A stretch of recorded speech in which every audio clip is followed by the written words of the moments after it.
Hey guys, so I decided to make an instructional video on the progress test score calculator.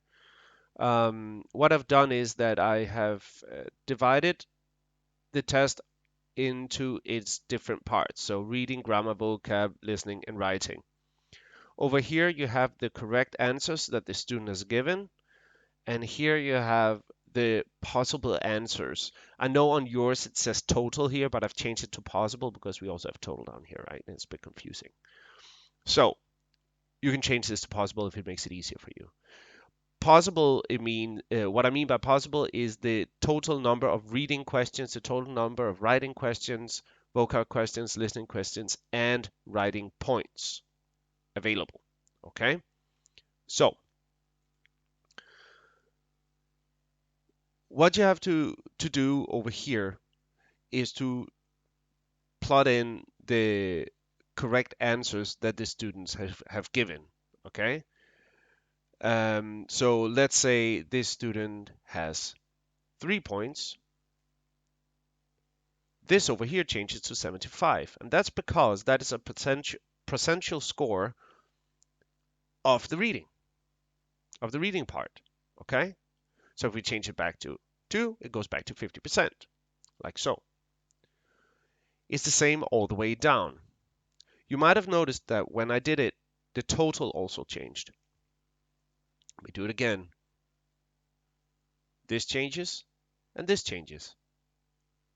And that's because that just does the same thing, but for the entire test. So it calculates the total percentage score, and so this down here is going to be their final mark.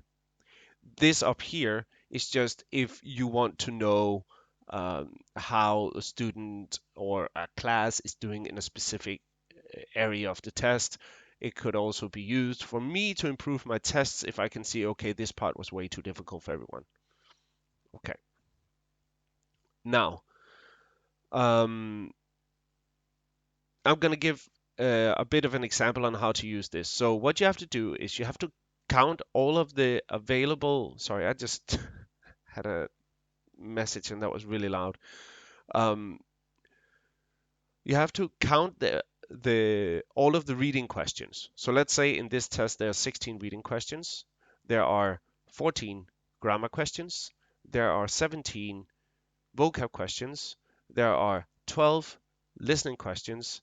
And here it becomes a little bit different because if this is family and friends, you will maybe have 5 because it says on the test how many points the writings get. However, if it is prepare and upwards, you will have, as it said in the email I sent you, a maximum of 20 points. To pass, they need 12. That's 60%. Okay? Let's just take this as an example, say 12, 11. This is going to be a good student because we like good students. And 9. Okay, that gives this student a total score of 72%, the weakest aspect being the writing, yet still a pass. So it's also important for me to note here that they will pass the writing with a 60%.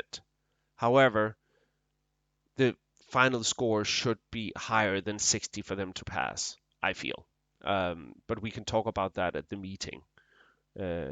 What would be a good pass rate for the future? But for now, I'm gonna set the pass rate at 70% because I think we can expect them to do that.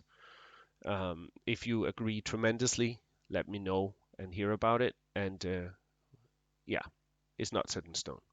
Okay. And I think that's about it.